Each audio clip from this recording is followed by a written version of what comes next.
The year was 1865, and the sun hung low over Redemption Ridge like a fiery judgment. The land had forgotten mercy. Wind carried dust instead of rain, and hunger clung to every face like a shadow. Down the cracked road that led into town came a woman with no horse, no pack, and no name anyone cared to ask. Her dress was torn, her boots worn through, and in her hands she clutched a small tin of beans, the last meal of a world that had already turned its back on her.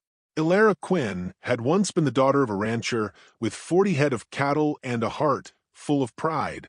Now she was little more than a ghost, walking through the remains of a promise. The war had taken her father, the fever her mother, and the raiders everything else. Only the memory of what she'd lost kept her moving, though it weighed heavier than the dust that caked her throat. The town ahead shimmered in the heat. Redemption Ridge, where law came cheap and sin came cheaper. She'd heard stories on the trail of men who killed for whiskey, women who sold warmth for bread, and a marshal who ruled with the calm cruelty of a hangman. But stories were stories. All she knew was that she hadn't eaten in 2 days, and her legs trembled with each step. The saloon doors swung open before she even reached them, spilling laughter and the metallic twang of a piano. Inside, men crowded around tables littered with cards, whiskey bottles, and lies. The air was thick with sweat and cigar smoke. A man behind the bar, bald, thick-necked, with the expression of someone who'd long ago stopped caring, watched her with a smirk. "You lookin' for something, sweetheart?" he said, wiping a glass with a filthy rag. "Work." Elara managed, her voice rough as gravel. "Any kind'll do." The laughter that followed wasn't cruel. It was worse. It was bored. The bartender leaned forward, his eyes sliding over her. "Ain't much call for help unless you're pouring drinks or keepin' men company. You got a talent for either." She met his gaze, steady but hollow. "I can clean, cook, Washington." He chuckled. "Darlin', this ain't a church kitchen. Closest thing to charity, round here's a half-empty bottle." A coin clinked on the counter. The man who'd tossed it stood apart from the others, broad shoulders, dust-colored coat, gun low on his hip.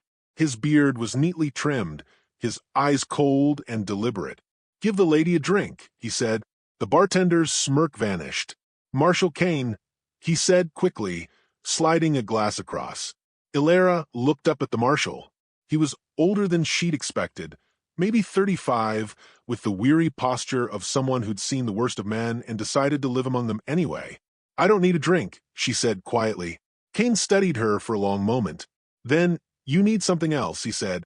"And around here, everything's got a price." She turned and walked out before he could say more. The heat hit her like a slap. Her stomach twisted, her body swayed. She made it as far as the town's water trough before her knees buckled. A small hand tugged at her sleeve. A boy no older than 6 stared at her with wide, hollow eyes. His mother stood a few feet away, gaunt and pale. The woman held out her hand, pleading silently. Elara looked down at her tin of beans. She hesitated, then pressed it into the woman's palm. The mother's eyes filled with tears. "God bless you." "Don't waste his breath," Elara murmured. "Ain't no one listening." She walked until her legs refused to carry her further. Dusk had settled by the time she reached the edge of town, where broken crates and old signs lay scattered. One board caught her eye, its faded letters barely legible. "One food equals one night." She sat there, the sign resting across her knees, staring at it as the sun dipped below the ridge. The hunger inside her wasn't just for food anymore. It was for purpose, for something that made staying alive worth the effort. She wondered if dignity could fill an empty stomach. Boots crunched behind her. "Didn't figure you for the begging kind," said Kane's voice. She didn't turn. "Guess you figure wrong." He stepped closer, his shadow falling over her. "Town eats its own. You stay out here tonight, you'll be gone by morning. Buzzards don't ask what a body's worth." She lifted her head. "What do you want from me, Marshal?" He studied her face in the fading light. "Maybe nothing. Maybe just a reminder that some folks still try before they break." He glanced at the sign. "You hungry?"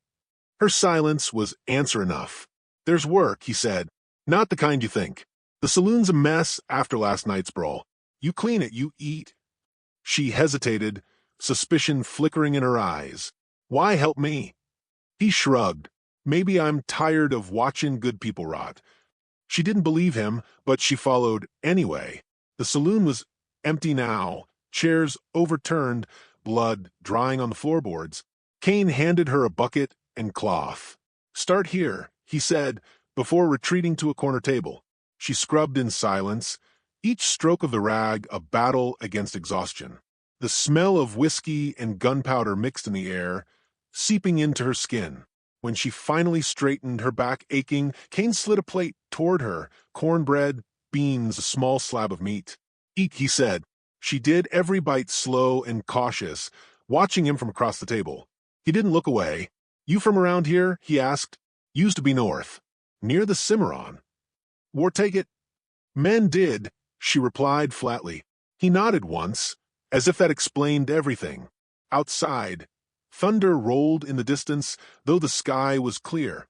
By midnight, the saloon was quiet again. Elara wiped her hands on her skirt and turned to leave. Kane spoke without looking up. You can sleep upstairs, safer than the street. She paused at the stairs. You always rescue strays? He almost smiled. Only the ones that bite.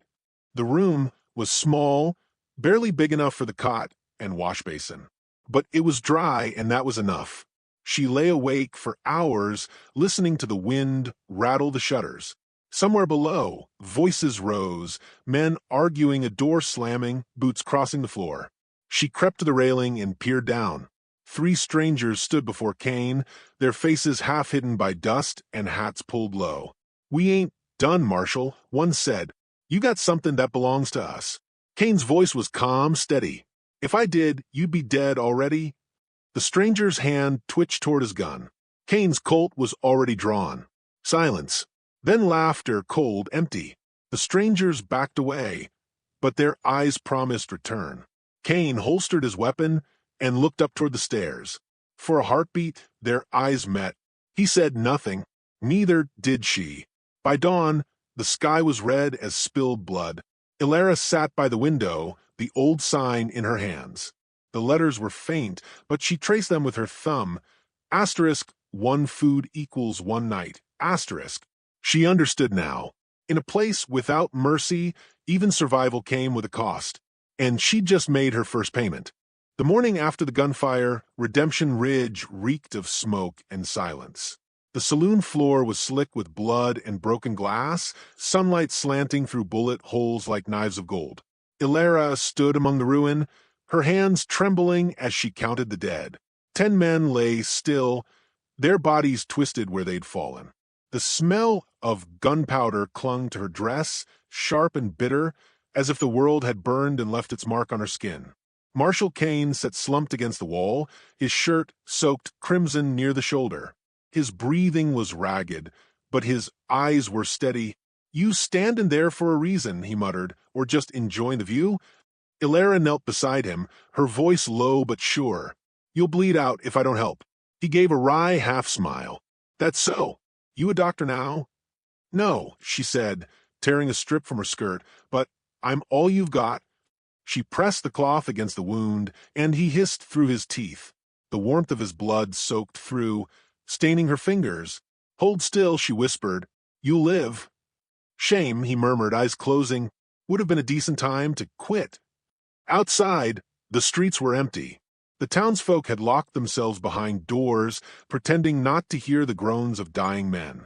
Redemption Ridge had seen too much blood to mourn any more of it.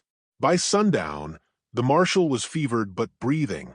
Elara found herself sitting at his bedside, changing bandages, feeding him what little stew she could make from the scraps left behind. Each time his eyes flickered open, he studied her like a riddle he couldn't quite solve. You should leave, he rasped on the second night. When Reed comes back, this town will burn to dust. Reed? He stared at the ceiling. Reed Caraway, my old partner. Man who taught me how to shoot straight and lie better. Why's he after you? Gold, he said simply, same as every other bastard west of the river. Only this gold's buried where he can't find it. She didn't ask where. He wouldn't have told her. But the word gold hung between them like a curse. By the third morning, the wind shifted. The horizon glowed with a storm, not of rain, but of riders. Reed's gang. They'd regrouped faster than Kane expected. He rose from his bed, pale and unsteady, and began strapping on his gun belt. "You can't fight like that," Elara said. "Don't plan to," he replied. "We're moving out." She blinked. "Where?" "South. Gotta get that gold somewhere Reed can't sniff it out." "I'm not part of your fight," she snapped. He met her gaze, voice quiet but firm. "You are now. You think Reed'll let you walk after seeing his men die?" The truth cut sharper than any blade. She swallowed, nodding once. They left at dawn, riding a tired gray horse Kane had commandeered from a livery.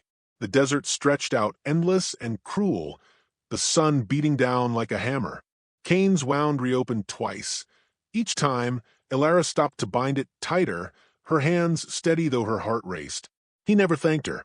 She never asked for thanks. By noon, the heat shimmered like a veil, and the land blurred into waves of golden bone. They found shelter beneath a cluster of red rocks. Kane sat with his back against the stone, sweat slicking his brow. "You're not cut out for this," he said. "And you are." He gave a dry chuckle. "Was once." He pulled a small silver locket from his pocket, turning it over in his palm. Inside was a faded drawing, a woman with kind eyes, and a boy of maybe 6. "My wife and son. Reed took 'em when I wouldn't hand over the gold. Buried them out by the river myself." Elara felt the air go still. She understood now why the marshal carried his guilt like a badge. "You stayed," she said softly, "in this town. Why?" He looked toward the horizon. "Figured if I couldn't save Em, I'd at least keep the place they died from turning to hell." She almost smiled. "Looks like you failed." He nodded once. "Reckon I did." They rode again that evening, following the dry riverbed that cut through the wilderness like a scar. Coyotes watched from the ridges. The sky turned copper, then black, when they found an abandoned chapel half buried in sand. Kane dismounted slowly, wincing. "This'll do," he said. The chapel smelled of rot and prayer long forgotten. Broken pews, shattered windows, an altar covered in dust. Elara lit a small fire in the corner, its glow casting long, trembling shadows. Kane sat opposite her, eyes heavy. "You hid the gold here," she said. It wasn't a question. He didn't deny it. "Ain't worth near what it cost me." "You think burying it makes it right?" "No," he said, "but it keeps devils busy digging instead of killing more good folk." She stared into the fire. "You talk like you still believe in good folk." He shrugged. "I believe in folks trying." "That's rare enough." For a long time, neither spoke. Outside, the wind moaned through the broken rafters. Elara felt the weight of the frontier pressing in, the endless miles of dust and death, the loneliness that chewed at the soul. She thought of her family, her hunger, the sign that once sat across her knees. Survival had a price. But maybe it wasn't just food or gold, it was the pieces of yourself you lost along the way. Just before dawn, the horses screamed. A gunshot cracked the silence. Elara jolted awake as the chapel door splintered inward. Reed's men stormed through, shadows with steel and hate in their eyes. Kane fired twice before a bullet struck his leg, sending him sprawling. Elara ducked behind a pew, heart pounding. Dust and splinters rained from the ceiling. She could see Reed through the smoke, tall, scarred, his grin wide and poisonous. "Well, well," he drawled. "Thought you'd hide from me forever, Kane?" Kane dragged himself upright, pistol shaking in his hand. "Ain't hiding. Just waiting." Reed laughed. "You always were stubborn. Now be smart. Tell me where it is, and maybe I'll let the lady walk." Elara met Kane's gaze. He said nothing, but his eyes told her everything. Don't break. The next moment was instinct. She grabbed Kane's rifle from the floor, aimed through the dust, and fired. The shot caught one of Reed's men in the shoulder. Chaos erupted. Bullets tore through the air, echoing like thunder. Kane fell again, cursing under his breath. Elara dragged him toward the altar as splinters flew past. "Run," he gasped. "Take the horse. Leave me." She shook her head fiercely. "You said survival has a price. I'm done paying to Reed's boots crunched closer. His voice was calm, almost amused. "Brave little thing, aren't you?" Elara's pulse thundered in her ears. Kane's revolver lay beside her hand. She reached for it as Reed's shadow fell across the doorway, his gun raised. "End of the line," he said. The first light of dawn spilled through the shattered window, painting the floor red and gold. Elara's finger tightened on the trigger, and then silence. When Elara came to, the world swayed beneath her. The sound of creaking wheels and the stench of sweat and iron filled her nose. Her hands were bound, wrists rubbed raw. The sky above was a sheet of blazing white. She blinked through the haze. Kane was slumped beside her in the back of a wagon. Blood dried across his jaw, his skin ghost-pale beneath the dust. Ahead, Reed's men rode in silence, rifles slung, their laughter carried away by the wind.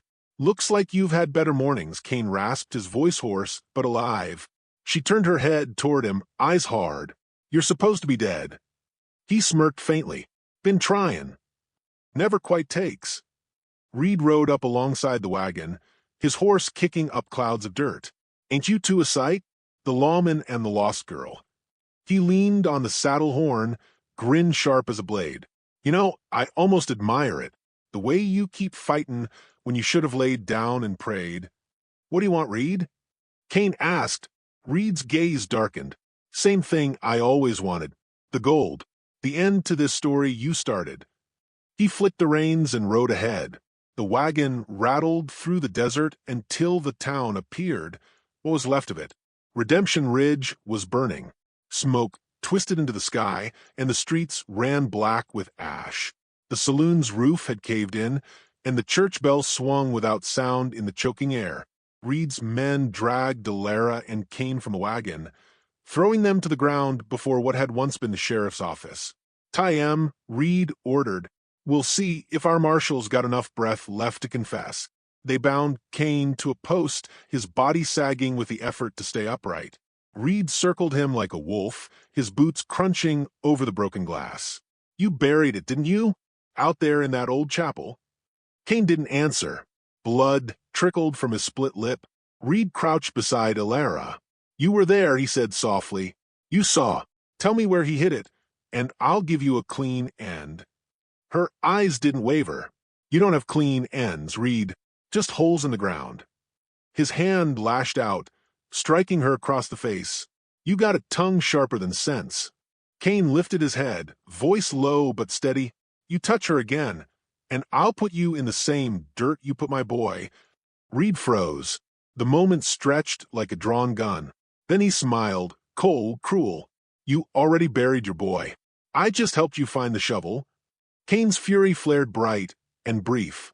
He spat blood onto Reed's boots. "That why you came back? To gloat over bones?" "No," Reed said, straightening. "To finish what you started. You always said you'd die before letting me have that gold. I just want to see if you meant it." He motioned to his men. "Bring the girl. We'll take a little ride." They forced Elara onto a horse, her hands still bound, Kane watching helplessly as they dragged her toward the outskirts. Reed followed close behind, his laughter echoing off the burning walls. The chapel stood where they'd left it, lonely against the barren ridge. The air smelled of smoke and death. Reed dismounted, drawing his revolver. "You know, I never took you for the sentimental type," he said, eyeing the chapel's crumbling doorway. "Hide in gold under God's house. You always were a hypocrite, Kane." Elara's voice was quiet but steady. "And you were always a coward." Reed turned to her, his smile fading. "Say that again." She did. He hit her once, hard enough to send her sprawling in the dust. "You think you're different from him?" he sneered. "You think you're better? I've seen what hunger does. You'd sell your soul same as the rest." She spat blood, lifting her chin. "Maybe, but I'd never sell it to you." Before Reed could answer, a voice cut through the still air. "She ain't alone." Reed spun. Kane stood in the chapel doorway, gun leveled, face pale but eyes blazing. "How the hell?" Reed began, but the words died when Kane fired. The shot tore through Reed's shoulder, spinning him backward. Chaos erupted. Reed's men scrambled for cover, bullets whining through the air. Elara dove behind a fallen beam, her bonds half-cut against a jagged nail. Kane staggered, reloading with trembling hands. Reed rose, blood soaking his coat, fury burning in his eyes. "You should have stayed down," he snarled. Kane fired again. The bullet grazed Reed's cheek. Then his revolver clicked empty. Reed raised his pistol, grinning through pain. Elara's hands came free. She grabbed the fallen rifle from the ground and fired without thinking. The shot hit one of Reed's men square in the chest. Another dropped before he could aim. The echo rolled through the ridge like thunder. Kane's breath came ragged. "You run, girl. Don't look back." She shook her head. "Not without you." Reed charged, slamming into Kane, and the two men crashed through the chapel doors. The sound of fists and wood breaking filled the air. Elara followed, gun raised. Inside, sunlight poured through the shattered roof, illuminating the hole in the floor where the gold had been buried. Reed had Kane by the throat, pressing his head against the altar. "You think this place'll save you?" he hissed. Kane's voice was a whisper. "No, but maybe she will." Reed turned just as Elara pulled the trigger. The bullet struck his chest, and he fell backward into the pit, a strangled gasp lost beneath the crumbling boards. The silence that followed was heavy as earth. Kane sagged against the altar, his breath shallow. Elara dropped to her knees beside him. "Hold on," she said, hands trembling. He smiled faintly. "You got your price, Elara. The gold's yours. Take it. Start over somewhere the sun don't burn so hard." Tears blurred her vision. "I don't want the gold." "Then take something better," he said softly. "Take a life that means something. Don't waste it like I did." His eyes drifted shut before she could answer. The last breath left him like wind through a dying flame. Elara sat there for a long while, the firelight flickering over his still face.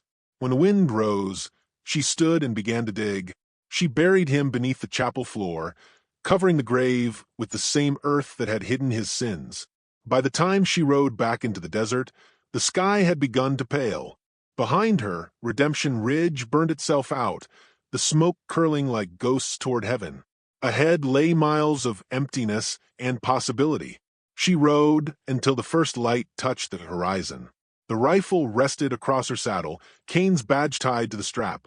When she looked back, she didn't see ruins. She saw a place that had tested her and found her unbroken. A voice lingered in her mind, his voice. "Survival's got a price." She smiled faintly. "Then I reckon I've paid enough." The wind carried her words away, leaving only silence and the steady rhythm of hooves fading into dawn. And somewhere out there, past the dust and the blood, a new story waited to begin.